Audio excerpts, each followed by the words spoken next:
And we're back and ready for another test of the unit. This time I'm going to pump it in this bucket instead of the truck. If that works, then we know that it's going to work on the truck. I'm not even going to bother pushing it out there and making a huge mess that spreads everywhere. This will be easier to clean up in here, believe it or not. Alright, so we got the air compressor charged up to 25 pounds-ish, a little bit less. That's fine. 25 pounds should definitely do it based on, the results that we saw before. And we don't want to risk having another blowout going above that. So I wouldn't go above 25 pounds. And this is probably more than is needed. We're going to turn the valve on. This supplies air to the whole system, to the hose. I have the whole system lined up. This valve is open. That valve is open. The unit has the cap on it. This is the glued in piece, and the cap is installed on the bottom. It's filled with wood. Everything's back together the way it was, before the test plug blew out with the upgrade. This valve is open. That valve is shut because you don't want to have that shooting out of there. All the hose clamps are reinstalled. This valve is open, that valve is open. This is the effect with gravity. Again, it doesn't push very well past there for some reason. I think the air is getting trapped. So, we're going to keep that open. We're going to close this, otherwise it'll backflow into the tank thing. We're going to get our air hose. Let's pause this for a second while I get that connected. Okay, so the air hose is connected.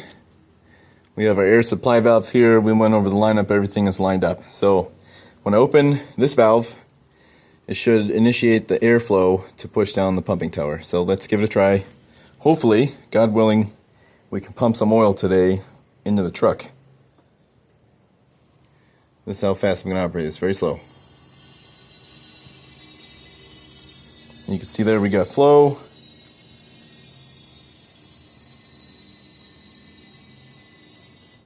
I'm going to shut it off and see what it does. Shut off the air. Okay. And then this valve is not flowing yet because this is not open, like I said it was. But that's okay. We're just going to open it. So that's open.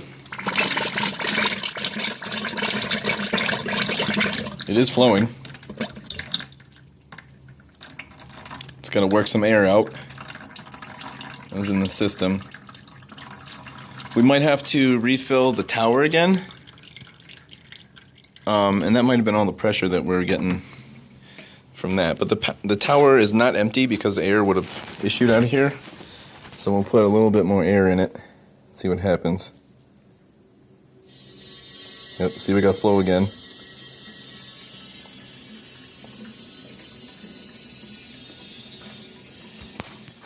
That was a pretty significant flow rate.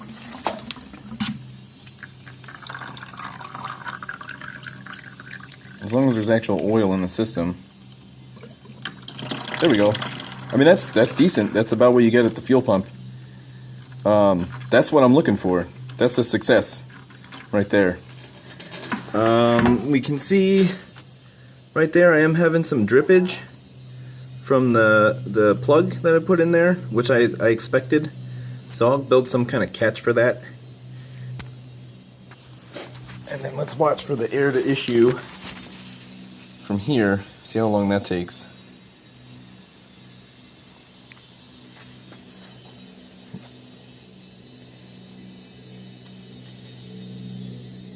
I could have like a timer or something.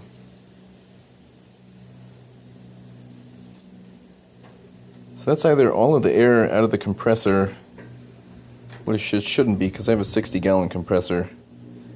I might need to pump it back up. So let's go investigate that. Do we still have flow? Yeah, it's still flowing. There's pressure in the system. Oh, there we go. There, the tower is empty and it's just chug-a-lugging. So what we'll do, we'll shut this. And it's going to blow some air through there. That's fine. It's just clearing out the filtration system. So that worked. That was a successful test.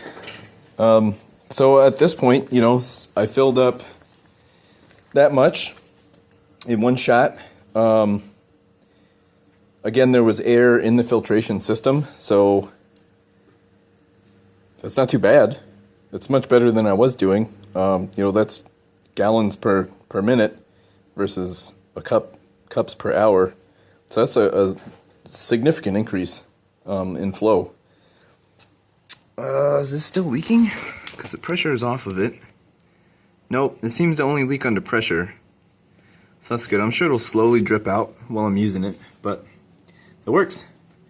This unit is a success. Didn't have a blowout. I'll see what higher pressures I can go to, but I don't necessarily need to go any higher than 25 psi. It worked. Something I thought about for this filter in here, if I need to, if it gets clogged up and I'm not getting sufficient flow, I can always backflow this tower through the inlet up into the tank, and air and fluid will reverse the flow across the little sock strainer that's in there. I can also use that as a mixing action. You know, the bubbles coming up will circulate the fluid inside of here. You know, so there's an idea for mixing. You don't need a pump to circulate it from, you know, the bottom of this tank to the top of this tank. You can use air bubbles. Most people use like a fish tank bubbler, but it's essentially the same thing. So that's good.